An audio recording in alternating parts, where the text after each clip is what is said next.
when peace like a river attendeth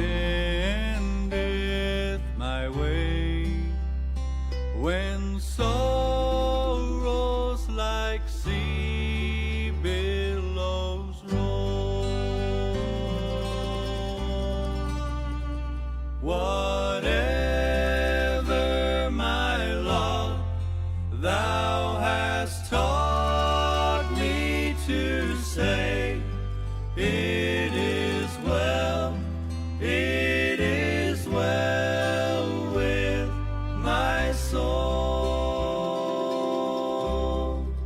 It is well, it is well with my soul, with my soul. It is well, it is well with my soul.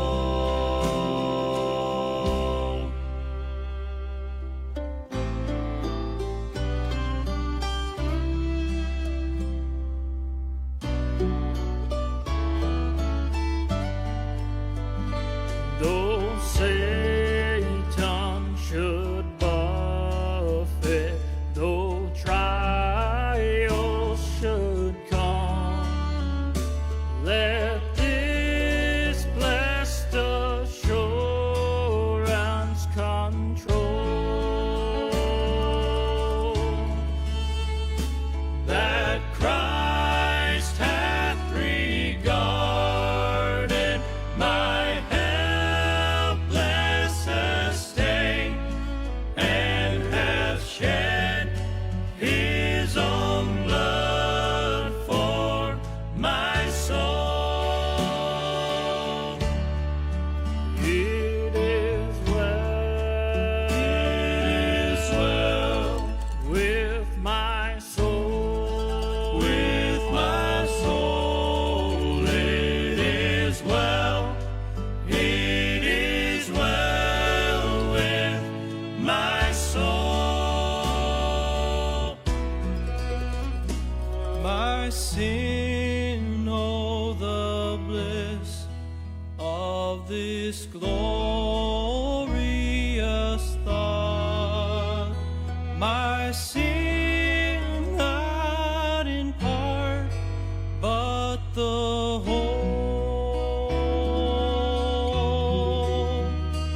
is nailed to the cross, and I bear it no more.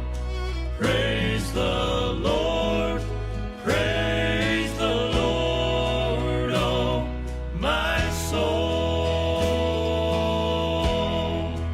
It is well with my soul, with my soul. It is well, it is well with my soul. It is well, it is well with my soul.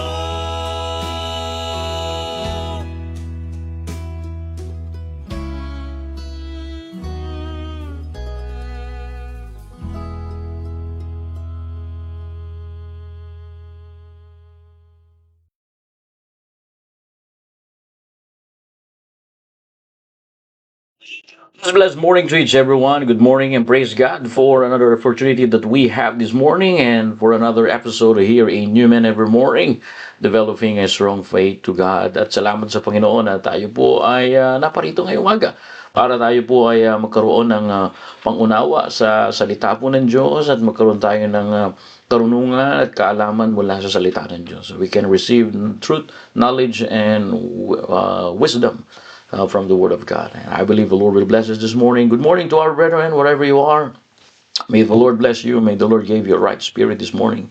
And I pray that God will help you and protect you wherever you are, and give you extra strength to overcome all circumstances or discouragement, struggles in your life. And I pray that the Lord lead you in the right way. All right. So good morning to our brethren there. Good morning po. I'm Sandy. Good morning, and morning to Nanay Helen. Morning, Brother Jobs. Good morning. And to Hannah Joy, good morning. And to our brethren, whatever you are. And Sister Bona, good morning. Brother Ruel, blessed morning. Ganon din sa inyo. Sister Girly, magandang umaga po sa inyong lahat. At salamat sa bagong pagkakataon na tayo po ay makapag-usap-usap mula sa salita ng Diyos. Okay? Magandang umaga muli sa mga brethren natin sa Perth na nariyan na. At ganoon din dito sa Newman na makakapag-tune in at makakapag-join sa ating programa ngayong umaga. Okay? At salamat sa Panginoon na tayo po ay pinalakas at bagong umaga. Brethren, again, instead of complaining attitude, instead of complacent attitude, why not that we have a sense of gratitude this morning? All right? Because at the end of the day, brethren, if we are maturing in the Lord, if we are growing up in the Lord, the faith that you had this morning ought to be stronger than the faith that you had when you first believed. Faith should be developed. Magdi-develop po ang ating pananampalataya. All right, so let's start. Ano po, at tayo makapagsimula na. Open your Bible, please, in 1 Kings chapter 14. We will go back to what we read yesterday about Jeroboam's Bible story about Jeroboam's life, the king, one of the king of 10 tribes during those times. Ano po? And we get something here that will encourage us. All right, so 1 King chapter number 14, we will read beginning in verse number 14. Chapter 14, verse 1, the Bible says, at the time Abijah, the son of Jeroboam, fell sick. Verse 2, and Jeroboam said to his wife, arise, I pray thee, and disguise thyself, that thou be not known to be the wife of Jeroboam, and get thee to Shiloh. Behold, there is Ahijah, the prophet, which told me that I should be king over these people. In verse number 3, ano po? Verse number 3, and take with thee 10 loaves, and cracknels, and cruse of honey, and go to him. He shall tell thee what shall become of the child. Verse number 4, Bible says, verse number 4, and Jeroboam's wife did so. And nakita po natin dito mga kapatid, ano? And the Bible says, and the Lord said to Ahijah, behold, the wife of Jeroboam cometh to us a thing of thee of her son, for he is sick. Thus, and thou shalt thou say unto her, for it shall be when she cometh in that she shall feign herself to be another woman. Verse number 6, and whatso when the Ahijah heard the sound of her feet, as she came in at the door, that he said, come in, thy wife of Jeroboam. Why findest thou shalt thyself to be another? For I am sent to thee with heavy things. Go, tell to Jeroboam, thus saith the Lord God of Israel, for as much as I exalted thee from among the people, and made thee prince over my people Israel. Let us pray. Heavenly Father, thank you, Lord, for this morning. Thank you for woke up us this morning. Thank you for the wisdom, knowledge, and understanding. Without you, O God, we're just good for nothing. At naman po, nakikita niyo po sa aming puso't isipan, inyo po kami patawarin. Bigyan niyo kami ng pagpapakumbaba. Bigyan niyo po kami ng pusong mapagturo, Panginoon.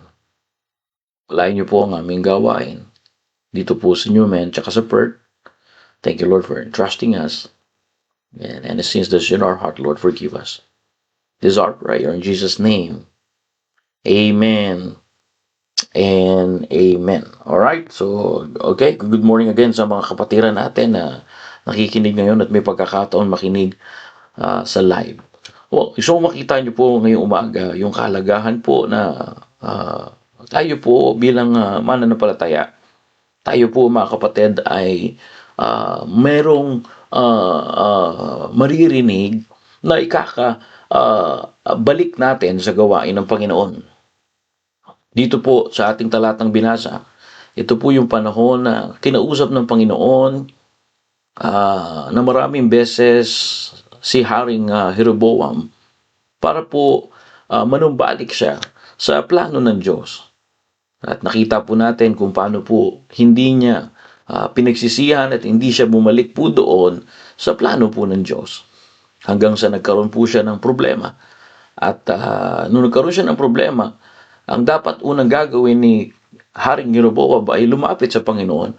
But ang ginawa niya po, kinausap niya ang kanyang asawa dito sa verse number 2. And the Bible says, and Jeroboam said unto his wife, Arise, I pray thee, and disguise thyself. So in-encourage niya na magpanggap po itong yung asawa ni Jeroboam, Haring Jeroboam, para lumapit doon sa propeta na si Ahijah. At lumapit po siya at pagpunta niya po doon ay bago pa siya makarating, kilala na po siya ng propeta. Bakit? Sapagkat ang Panginoon ay kumausap sa propeta na darating nga po yung asawa ni Jeroboam. Alright, in verse number 5, and the Lord said unto Ahijah, Behold, thy wife of Jeroboam cometh. So from the very word of God, God talked to the prophet, because the prophet is bare to see. The Bible says Ahijah could not see, for his eyes were set by reason of his age. So matanda na siya, hindi siya makakita. So nakita po natin dito. But like what we talked about yesterday, mga kapatid, napakaganda na tayo po ay makuha natin yung layunin ng Diyos kung bakit niya tayo kinakausap. The Bible says, according to this book, brethren, according to this passage that we read, that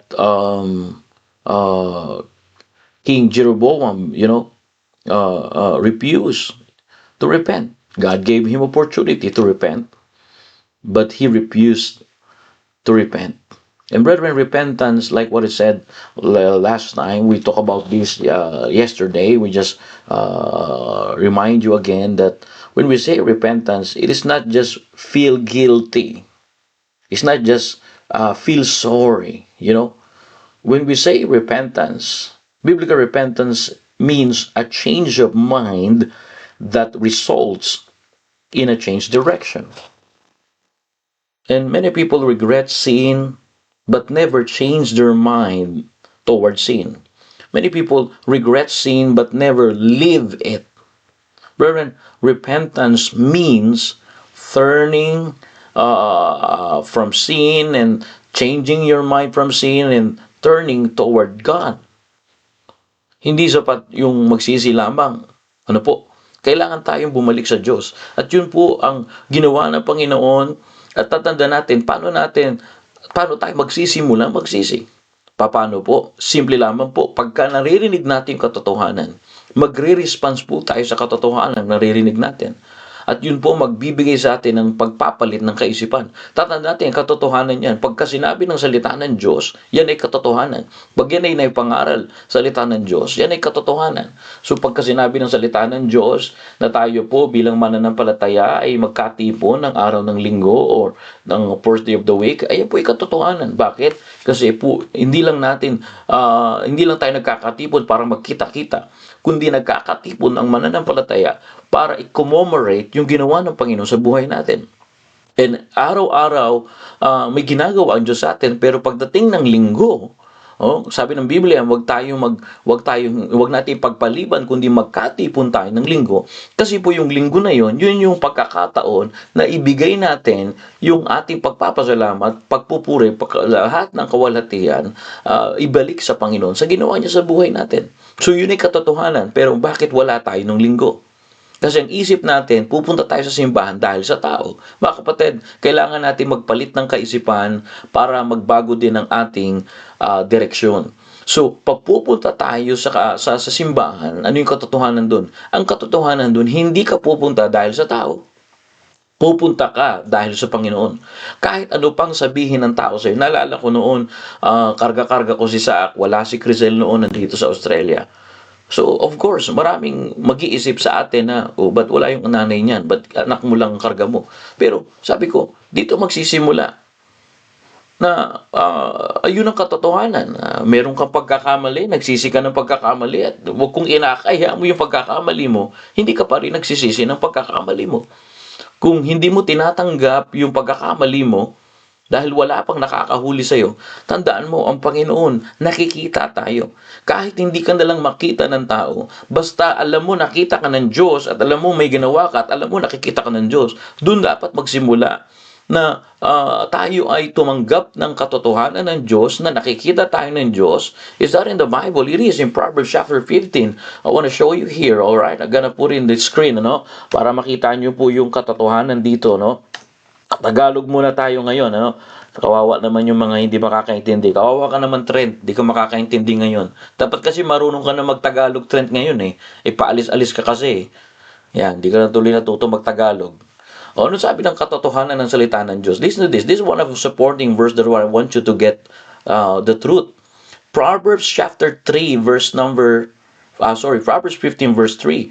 The Bible says, the eyes of the Lord are in every place, beholding the evil and good. So that's the truth of the matter. The eyes of the Lord is in every place. That's the truth of the matter. What is the truth of the matter? God sees beyond our outward appearance.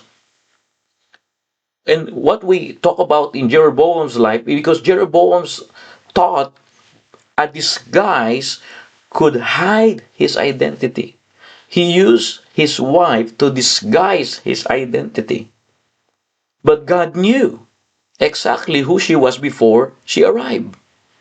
Because the Bible says in the 14th verse in Proverbs 15 verse 3, the eyes of the Lord are in every place. So that's the truth now, that God sees beyond our outward appearance. God sees beyond our clothes. God sees beyond our words. God sees beyond our titles. God sees beyond our appearance. He sees our hearts. You may fool people, but you cannot fool God, because the eyes of the Lord are in every place, beholding the evil and good. So that's the truth. So if we knew that God sees us, God sees beyond our outward, so we need to repent. We need to repent. Jeroboam refused. When God gave opportunity to repent, Jeroboam refused. Because Jeroboam thought that a disguise could hide his identity. But no, God sees him. That's why before his wife, arrived to Prophet Ahijah he already know who's the wife of Jeroboam, because God speak to the prophet. That's the wife of Jeroboam in verse number 4 and 5. So that's the truth, no? Ano yung katotohanan? Nakikita tayo ng Diyos. Wala tayong may tatago. Siguro may tago mo man yan sa tao, pero lalabas at lalabas ang katotohanan. Kaya nga, ano mas maganda? Yung magsabi tayo ng katotohanan o yung patuloy tayo nagsisinungaling? Wala pa ako nakita na ang tao na nagsisinungaling ay dinala sa magandang buhay. Pero yung taong nagkaroon ng patas at matapat at honest sa kanyang buhay, eh, magdadalhan talaga siya. Sometimes sabi natin, kino-quote natin yung verse na God supply all our needs. Mga kapatid, pag binasa mo yung context, hindi lang po ang Diyos nagpo-provide o nagsusupply ng needs.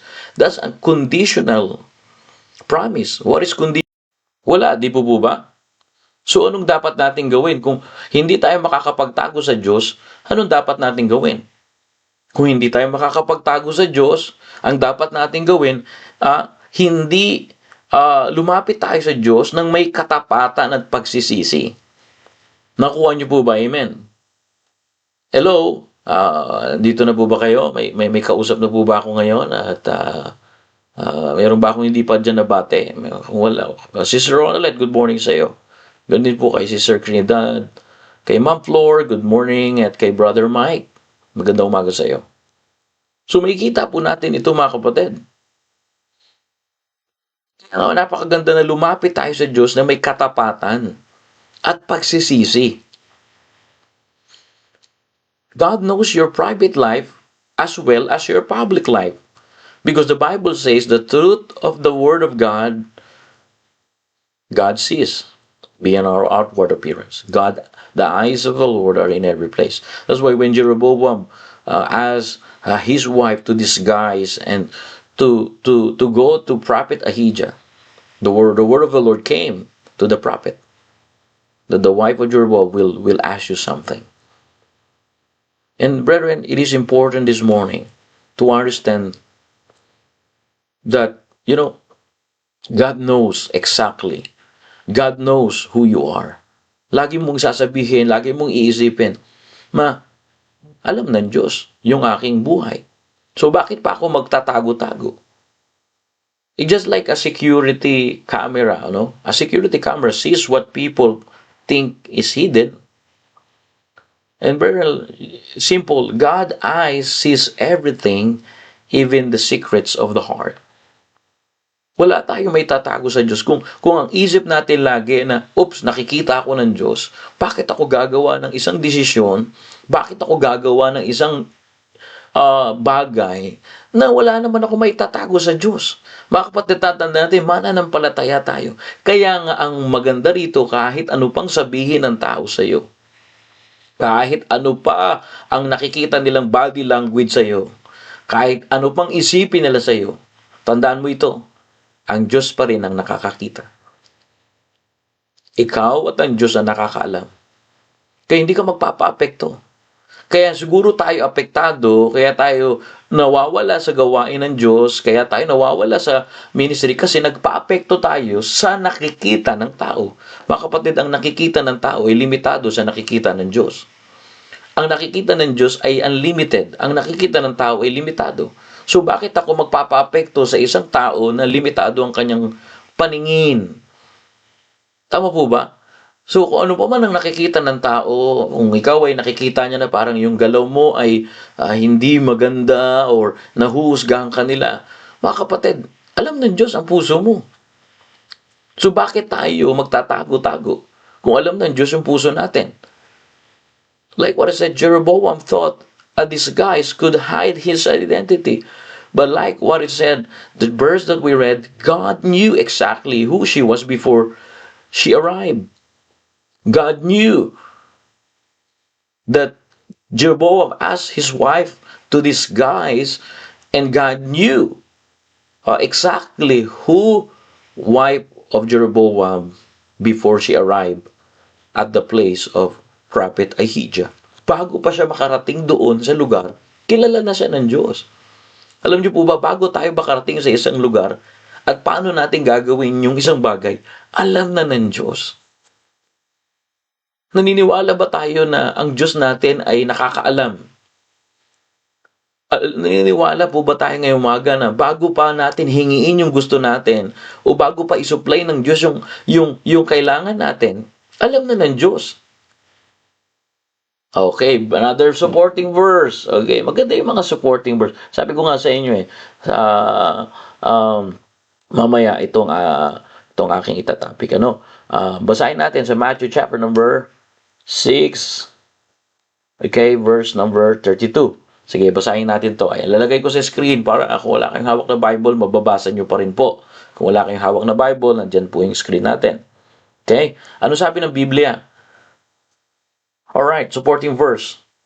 Matthew chapter 6 verse 32. For after all these things do the Gentiles seek. Jesus is speaking here. Alright? For your heavenly Father knoweth that ye have need of all these things. If you read this chapter, Jesus combat the worriness. 3 times he speak about worry in this chapter 6. Because to worry, is to sin. Why? God command is not. God, the Lord Jesus Christ speaking about not to worry. So it is a command because 3 times he said not to worry. Take no thoughts in chapter number 6. But the Bible says in verse 32, in chapter number 6, verse 32, the Bible says, for your heavenly Father knoweth that ye have need of all these things. That's why in verse number 33, the Bible says, seek ye first the kingdom of God. So yun lang po ang gagawin natin. So alam na ng Diyos. Hindi pa natin hinihingi, alam na po ng Diyos. So tayo mga kapatid, hindi pa natin nadidesisyonan, hindi pa natin hinihingi, alam na ng Diyos. Alam na ng Diyos na pupunta si Jeroboam doon sa propeta. Alam ng Diyos na iniiwasan niya yung maging honest sa kanya. Iniiwasan ni Jeroboam na lumapit siya ng direkta sa Diyos kasi may pride siya sa puso niya. Ayaw niya magpakorek sa salita ng Diyos. So ngayon, alam ng Diyos yon. At binigyan siya ng Panginoon na magsisi para manumbalik sa Diyos. Pagtanda natin, ang pagsisisi, hindi lang yan ikaw ay nagiging emotional during sa preaching, during sa altar invitation. Ang pagsisisi ay pagpapalit ng kaisipan na dadaling ka sa pagpapalit ng direksyon mo. Pero itong si Jeroboam, narinig niya ng salita ng Diyos, pero hindi niya pa rin tinanggap yung salita ng Diyos. Ang ginawa niya, nag-disguise po siya at pinadala niya yung kanyang asawa. Nakakalungkot man yung mga fathers, ang mga pantakip natin, yung asawa natin.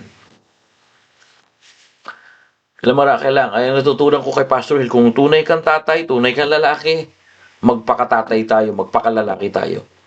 Hindi naman natin aabusuhin yung mga kababaihan. What I mean, dapat meron tayong sariling salita na nakabase sa salita ng Diyos. So ngayon, ginamit niya yung kanyang asawa na idalhin yung mensahe doon sa propeta. Pero sabi ng Panginoon, sa propeta ang Ahijah, sabi niya, wag, darating yung asawa ni Jeroboam dyan. Hindi siya dumirekta sa akin, pupunta siya sa iyo. Okay, sige, ito ang gagawin mo. Ito ang sasabihin mo. So, the same what Jesus said, talking about here. For your heavenly Father knoweth that you have need. What you really need. We have members here. I think Trent is messaging us. Sabi ni Trent, magsisimula ako ng gawain dito sa lugar na nasan siya. Paano ka makakapagsimula ng gawain dyan? Na hindi pa naman yan ang kailangan mo. Ang kailangan mo, matrain. Porket nabasa mo lang yung Bible, porket marunong ka lang mag-share, gusto mo na kagad magsimula ng gawain dyan. Hindi pa yan ang kailangan mo. Ang kailangan mo, matrain. Yung mga halimbawa, no? Si Brother Trent, ganyan eh. Natuto lang magbasa, natuto lang mag-Bible. Gusto niya na kagad mag-start simula dun sa lugar niya ng ano. Hindi ganun ang proseso ng Diyos. Kaya sabi ng Panginoon, alam ko ang kailangan mo. Madali mag-share. Pero ang kailangan mo, yung baguhin mo muna, ipadevelop mo yung pananampalataya mo, kasi pag dumating sa punto na habang nagsishare ka, tinanggihan ka ng sinesharean mo, ano ang magiging pakiramdam mo? Dito na po ba kayo? Amen? Nakukuha niyo po ba yung punto? Sana po malinaw yung aking pinupunto ngayon, ano? Sabi ni Trent, yung puti nating membro dito, sabi niya, gusto ko pong magsimula dito sa lugar na ito. Okay. Pero sabi ko sa kanya, ano bang kailangan mo? Hindi mo pa kailangan magsimula. Ang kailangan mo, Brother Trent, ay matuto, matrained. Narinig po ba kayo? Yung pang kailangan mo. Kailangan i-develop mo muna yung pananampalataya mo. Dahil darating sa punto na madali lang mag-share. Pero kung halimbawa ang masesharean mo ayaw sa salita ng Diyos, madali lang naman mag-share ng gospel pagka yung tao nakikinig. Yung paano yung hindi nakikinig? So pipiliin mo lang sharean yung mga nakikinig at hindi mo na sharean yung hindi nakikinig.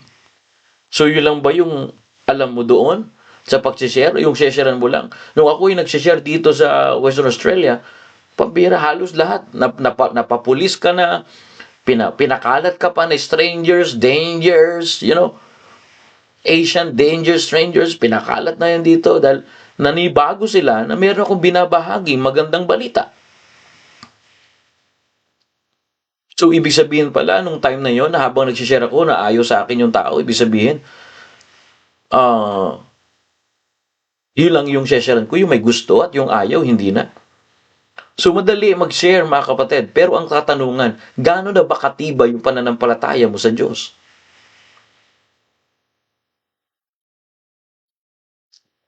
So ano pa yung kailangan mo? Hindi mo kailangan yung mag-share ka lamang. Ang kailangan mo, patatagin mo yung pananampalataya mo. Kasi sa panahon ng Panginoong Hesus, habang nangangaral siya, ipinapako siya ng mga tao. Di ba naalala nyo na pinakain na ng Panginoon yung 5,000, inalagaan na ng Panginoon, nagpakita na siya ng pagpapagaling. Ano pa rin ginawa ng tao? Pinapako pa rin siya. So nung pinapako siya, gumanti po ba ang Panginoong Hesus? Hindi po. Ano sabi ng Biblia? Humingi siya ng kapatawaran sa Ama. Napatawarin nyo sila man dahil hindi nila naiintindihan ang kanilang ginagawa. Ganon din tayo mga kapatid. Kung ang alam lang natin ay pagbabahagi ng salita ng Diyos, sasabihin mo sa akin na okay, nandito ako sa lugar na ito, ipag-pray nyo, makapagsimula ako ng sharing. Hindi pa yan ang kailangan mo. Ang kailangan mo ay dapat mahumog. Ang kailangan mo dapat lumago muna. Lumago ka muna sa level na yan bago ka dalhin ng Diyos sa panibagong level. Ano po ba kayo? Amen.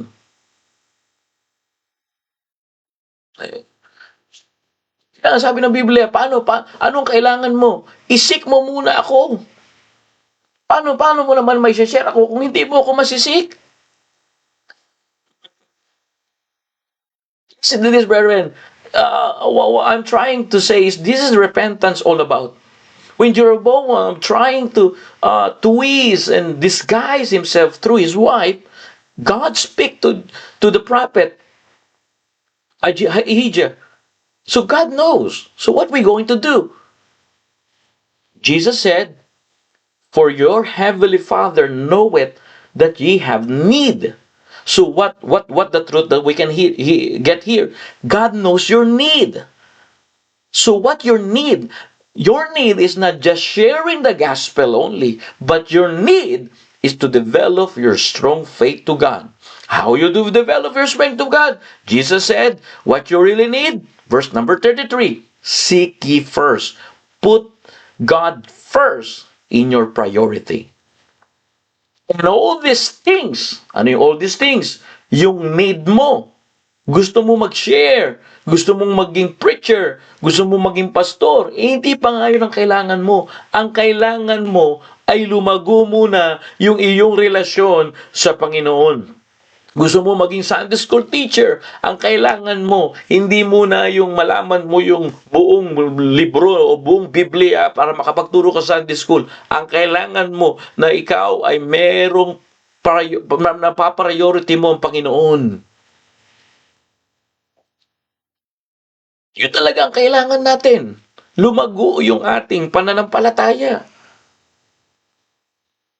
Jeroboam's need is to go back to God. And repentance is changing of mind that result in unchanged direction. That's our need, brethren. We need to repent. Sometimes this is what we thought. Or if I go back in sharing or go back to church, it might be I'm good. No. Repentance is not only go back to church. Repentance is seeking God's first. Go back to God. Run to God, not run to man. Are you there, amen? Yan ang katotohanan, mga kapatid. Kaya nga akala natin, mga kapatid, yung pagbalik natin sa simbahan, yun na yung pagrepent natin. Hindi pa doon. Naalala ko nun, bago ako bumalik sa simbahan, dahil siya nag-backslide ka rin pala. Oo naman. Maraming backslider ha. Kala nyo ang backslider yung maalis lang sa simbahan. Sabi ng Biblia, mga unang nag-backslide, yung puso nila malayo na sa Diyos. So ngayon, lumayo yung puso ko sa Diyos. Ang una kong ibinalik, yung puso ko sa Diyos. Kasi kahit nasa simbahan ka, madalas ka nakikita ng pastor mo, lagi ka nandyan, pero pagka ang puso mo malayo na sa Diyos, yan na. Mapapagod ka na lang. Kaya nga pag pupunta ka sa simbahan, laging ang ilagay mo sa mindset mo, pupunta ako sa simbahan dahil sa Panginoon, hindi dahil sa tao. Kahit sino pa ang magsabi sa akin na hindi maganda sa loob ng simbahan, dahil lahat naman ng tao sa simbahan na hindi perpekto, at hindi naman ako pumunta sa simbahan dahil ako ay magaling na, ako ay may karamdaman. At lahat ng tao sa loob ng simbahan ay may mga karamdaman, kasi ang simbahan po ay parang hospital na lahat tayo may karamdaman at kailangan tayong gamutin ng salita ng Diyos. So, kung ako ipupunta sa simbahan, Nandiyan na po ba kayo? Si Sir Bona, parang hindi na kita nakikita rito. Wala na yung amen mong malakas ha. Si Brother Mac, nandiyan pa ba? Wala na yata yung amen mong malakas, Brother Mac ha. Oh, buti pa si Brother Mike, malakas ang amen oh. Oh, Brother Samuel, good morning. Ganda umaga sa iyo dyan sa Perth. See you on Sunday ha. Kita tayo dyan. So, ganun po yung mga kapatid. So, alam na ng Ama ang pangangailangan natin. So, anong tututukan natin? Yung pangangailangan natin. Ano yung pangangailangan natin? Yung manumbalik tayo sa Diyos. Paano manunumbalik yun? Kung tayo ay magpapalit na ng kaisipan na bawat katotohanan tinatanggap natin, hindi tayo nadadala ng emosyon natin, kundi tayo ay natutuwa na, okay, ito na pala yung katotohanan. Gagawan ko na ng desisyon ito. Ito na yung katotohanan. Magpapalit na ako ng kaisipan. Babalik na ako sa Panginoon. Narino po ba kayo? Amen? For your heavenly Father knoweth that ye have need all of these things. And what does it mean, church? What God knoweth? It means before you ask God, He know what you really need. Now, how we understand what we really need? Jesus answered it in verse 33. Seek ye first. So what we need, to be honest with you, what we need is to seek ye first. Unahin natin ang Panginoon. Amen? Yun talaga ang kailangan natin. Akala natin ang kailangan natin yung mga bagay-bagay, material. Kaya sasabihin natin, ako, babalik lang ako kapag may trabaho na ako. Babalik lang ako kapag mayroon na akong trabaho at kumikita na ako ng malaki. May naalala ko nun, sabi sa akin nung pupunta sa church, o sige, dyan na kami sa church, pero bayaran mo yung mga bills ko ha. Ang nagbabayad ng bills mo, hindi naman yung tao, kundi ang Diyos. Ginagamit lang ng Diyos yung tao. Tama po ba? So ano po yung makukuha nyo doon? Yun yung katotohanan na magpalit ka ng kaisipan. Mali yung kaisipan natin. Hello? Tama po ba? Amen? Mali yung kaisipan natin, mga kapatid. Mali yung kaisipan na nangyayari po sa buhay natin. Kaya nga napakaganda, mga kapatid, na maunawaan natin kung ano po yung kalooban ng Diyos.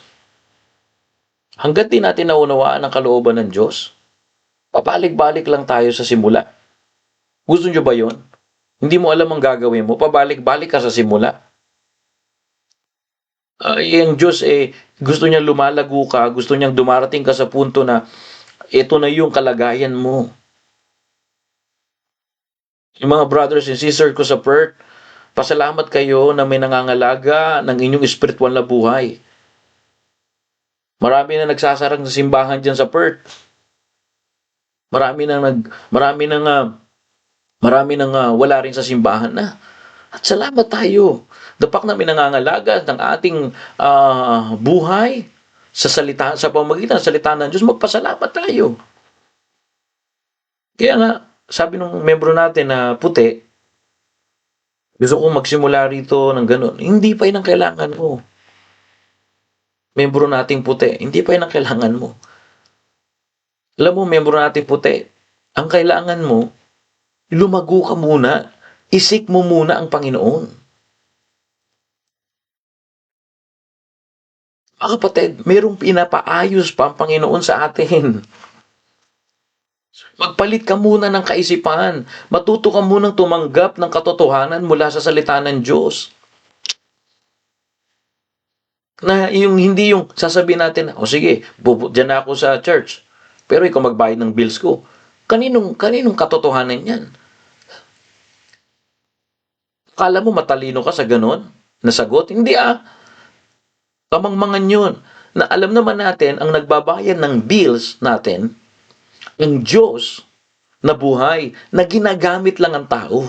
So, hindi ako magbabayad ng bills mo para manatili ka sa simbahan. Gagamitin lamang ang tao. Kung ako gamitin ng Diyos para bayaran yung bills mo, abay salamat sa Panginoon, sa Diyos ang papuri. Pero Kung ako ginagamit ng Diyos para bayaran yung bills mo, pwede rin gamitin ng Diyos, ikaw mismo, para mabayaran mo yung sarili mong bills. Kasi nga po, ang sabi ng Panginoon, bago ka pa humingi, alam na ng Diyos yung pangangailangan mo. So kung alam na ng Diyos yung pangangailangan mo, uunahin mo na lang ang Diyos. Amen? Nandiyan na po ba kayo? Hello? Simple ang katotohanan ng salita ng Diyos. Good morning sa iyo, Brother Jimboy. Thank you for joining us here, Brother Jimboy. So, God knows the needs of Jeroboam. But Jeroboam disguised himself to hide his identity. But God knew exactly Jeroboam. So, the Bible makes it clear in Matthew chapter 6, verse 32 to 33, that the Heavenly Father knoweth. The God of heaven knoweth what you really need. So before you ask Him, He already knoweth what you really need. So what we going to do if He knoweth what we really need? So focus what we really need. What we need is repentance. And repentance is changing of mind that result in a change of direction. That's why in verse 33, seek ye first.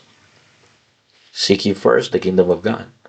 So God knows your need. Your need is not money. Your need is not a job only. Your need is not only healing. Your need is repentance.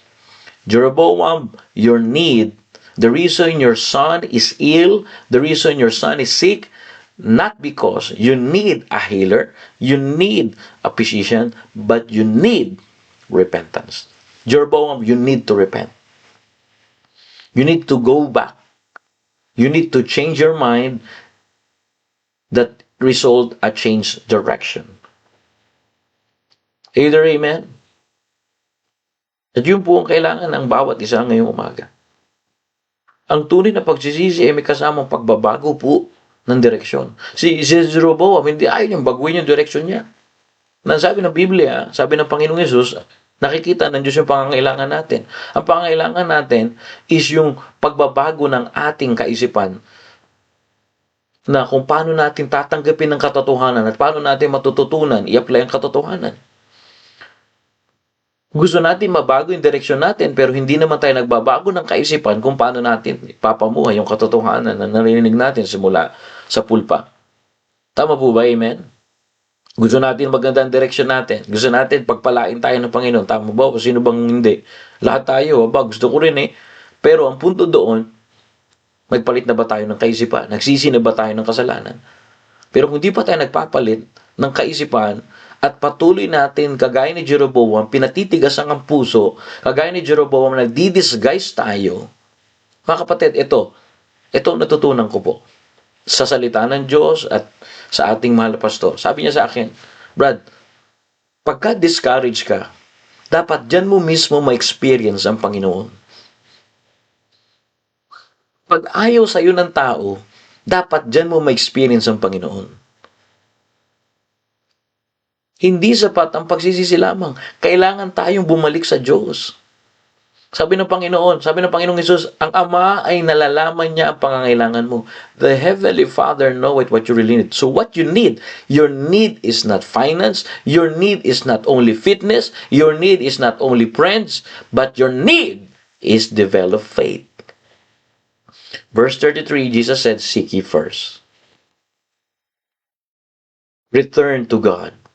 And repentance, biblical repentance, brothers and sisters, is a change of mind that results in a change of direction.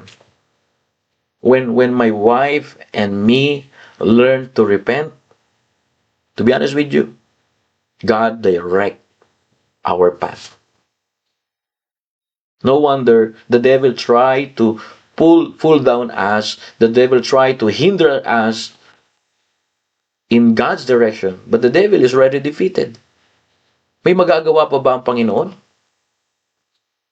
May magagawa bang Diablo na kung ang Panginoon ang gumagawa sa buhay mo? Sinusubukan ng Diablo hadlangan.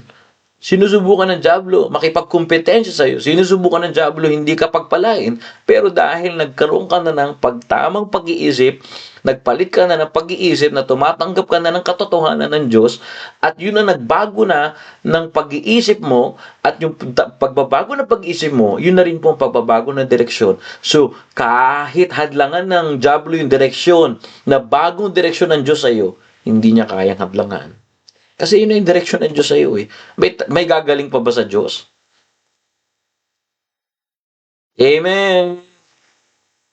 I remember, they tried to block me to preach the Word of God publicly. But since 2019 and 2025, we have community service to share the gospel. Because that's God's direction. When I start to change my mind, na Lord, this is your ministry. This is not my ministry. I'm just a steward, Lord. So Lord, if ever you give me opportunity to be effective in your ministry, here my Lord, send me. It's the same, brethren. What we really need is not money. What we really need is not education of this word only. We need sometimes you need education, yeah. But how about Bible education? You have secular education, but you need also Bible education. You need secular education, but you need righteousness. Is that in the Word of God? It is. Jesus said, "Your heavenly Father knoweth what you really need, but seek ye first the kingdom of God and His righteousness." So how can we learn righteousness? Bible education. Paano mo malalaman yung katotohanan at paano mo malalaman na mamuhay ka ng matuwid? Walang magtuturo niyan kundi ang salita ng Diyos. Walang magtuturo niyan kundi yung Bible education. Sometimes sabi natin, Panginoon, ba't di mo binibigay yung kailangan ko? Mga kapatid, ang kailangan mo nga, hindi yan mga bagay na yung iniisip mo at desire mo. Balik ka sa salita ng Diyos, alamin mo, Panginoon, ano ba talagang kailangan ko? Ayun, sabi ng Panginoon, ang Ama ay alam niya na ang kailangan mo bago ko pa humingi. So ano yung kailangan ko, Panginoon, na hindi ko pa nahihingi sa'yo? Ayun, unahin pala kayo. Kung marami kang mas inuuna sa buhay mo at parang pangalawa lang ang Diyos, huwag na tayong umasa na madadala tayo ng Panginoon sa direksyon niya. Brethren, like what I said last 3 weeks ago, and I preached about that last 3 weeks ago here in Human in Prayer, about following God's direction. Do you follow God's direction? May mga nagko-comment. Basahin muna natin. Alright, good morning sa iyo, Hannah Joy. Good morning. Okay. So sabi po rito ni si Ma'am Flor, yung missionary po sa Japan. Praying for you, ma'am. Ano po, at pagpalain ka. Sabi niya po rito, I need to develop great faith for the glory of God. Wow, amen. Tama po. Develop lang yun eh. So, hindi ka pa develop. Amen. I ask God will not mind used to. Wow, amen. Tama po. Kailangan po natin ng pera, pero mas kailangan natin ng salita ng Diyos. Wow, amen. Tama. Di ba? Kaya mo tayong sinabi, hindi natin kailangan ng pera. Pero kung yung pera ang magiging Diyos natin, abay, nakakatakot yun. Mas maganda, may pera tayo, may kinikilala tayong Diyos na nag-provide ng ating pangangailangan. Ganun po yun. So, may kita niyo po rito, yung kailangan ni Jeroboam needs is not position, it's not titles, it's not clothing, it's not authority, but Jeroboam needs as a king is repentance. Repentance. Then, right, like what I said, real repentance is more than feeling guilty. Either amen. Church, this morning, don't forget that God's grace is greater than our failures. Move on. Move forward. Let the pain of the past behind us. Move forward. Because God's grace is greater than our failures. Jesus said He knows what we really need. And what we need,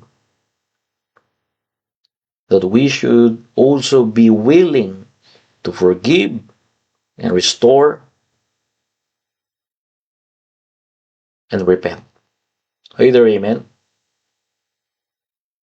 Do not stay in the same direction. Come to Jesus' direction. What is Jesus' direction? You know, there is a forgiveness there. There is restoration there. There is acceptance there. Amen? Yun ang kailangan ni Jeroboam. At kung i-apply natin to sa ating buhay, yun ang kailangan natin.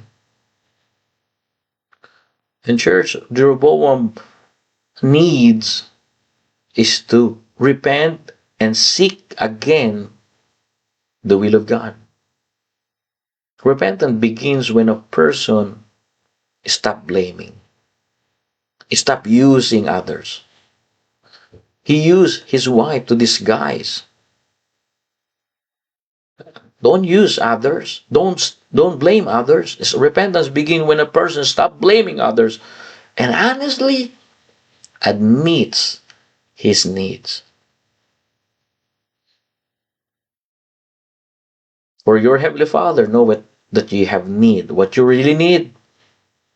Repentance. So that verse 33, you will seek God again. I hope it's helped you this morning. Makatulong po sana po ito.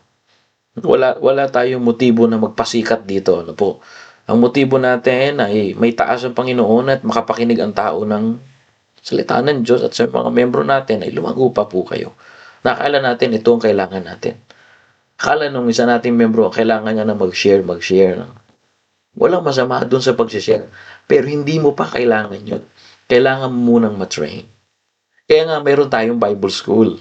Sa mga gustong maging kagamit-gamit. Hindi ko naman sinasabi na pag hindi ka nag-Bible School, hindi ka nakagamit-gamit. Pero kung gusto mo maging epektibo, mayroon tayong training ground. Kaya bago po natin italaga yung mga kasamahan ko rito, bago ko maging kamanggagawa at nagiging napagkakatiwalaan ng Panginoon dito, bago ko sila bigyan din ng gagawin nila rito, alam po na na-train na sila. At least si Brother Jobs graduate na.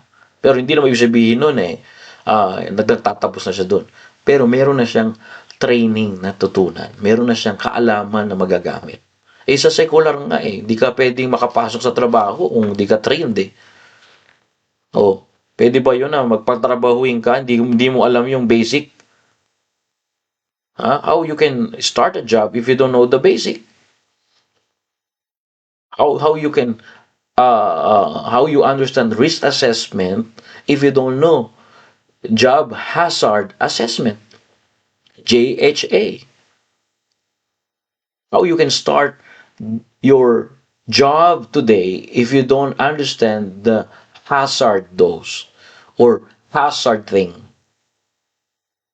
Probably there's a lots of workers that injured and there's an accident happened because they ignore JHA. And what is JHA? Job hazard analysis. So before you start, a job, you need to know hazard risk.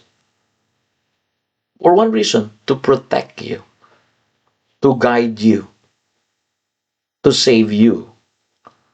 The same, brethren, we don't have JHA in our church, but we have KJB. Because if you're taking care of your physical life, you should learn to taking care your spiritual life too. And this is our JHA, the Word of God, the KJV, the preserved, infallible, inerrant, pure, written Word of God. I hope it helps us. Wherein, from time to time, we can choose what kind of life we can live. And God knows what you really need before you ask Him. What you need, not a girlfriend. What you need, not a boyfriend. Your need is develop strong faith to God. Heavenly Father, thank you, Lord, for this morning. Father, I pray for your church in Human and Perth that you are the one to uh, bless them, oh God. Kailangan namin ma-overcome namin yung mga bagay na dapat namin ma-overcome. Hindi kami ganadong maglingkod sa inyo kasi ang isip namin ay pangmaterial na buhay, pangmaterial na pangangailangan na. Maglilingkod lang kami, pagkasagana na kami, maglilingkod lang kami pag may pera na kami. Hindi po yun ang katotohanan, Panginoon. Ang katotohanan ay hindi po nakabase sa ano pa mang meron kami. Nakabase po para kami makarating doon sa pangangailangan namin material, kailangan muna namin matutunan, unahin po kayo. Pero kung wala po kaming pagbibigay at pagpapahalagan, unahin kayo. Paano namin masasabi na kami po tunay na lingkod ninyo? Panginoon, kayo po manguna. Try my best to share thy words. Please, Holy Spirit of God, guide us in all truth. And any sins is in our heart, Lord, forgive us. Cleanse us from our iniquity. This is our prayer. In Jesus' name we pray. Amen and amen. All right, thank you very much, brethren, to our brothers and sisters. And we have midweek service. I encourage you to join us. At tayo ay join, At walang pilitan, pero doon po kasi tayo lalago, Yung tayo ay nakaka-involve. Okay, kung gusto mong lumago sa Panginoon, involve ka. Dapat sa gawain ng Panginoon. Kung gusto mong lumago sa makamundong buhay, involve ka sa mundo. Pero kung gusto mong makilala ang Panginoon, totoo po ba siya? Lagi isipin nyo, totoo ba ang Diyos? Kailangan ko ba sa Diyos? Paano ko siya malalaman? Involve ka. Alright? Thank you. And God bless you all. Salamat din po sa inyo dyan. At salamat sa inyong time. See you tomorrow for another episode here in Human Every Morning. Developing a strong faith to God. All the glory belongs to Jesus. Hindi ko na kayo mababate at kapos na tayo sa oras at thank you for joining us today. God bless you all and God bless everyone. Don't be depressed. Just go back to the word of truth and you will be blessed. God bless you all.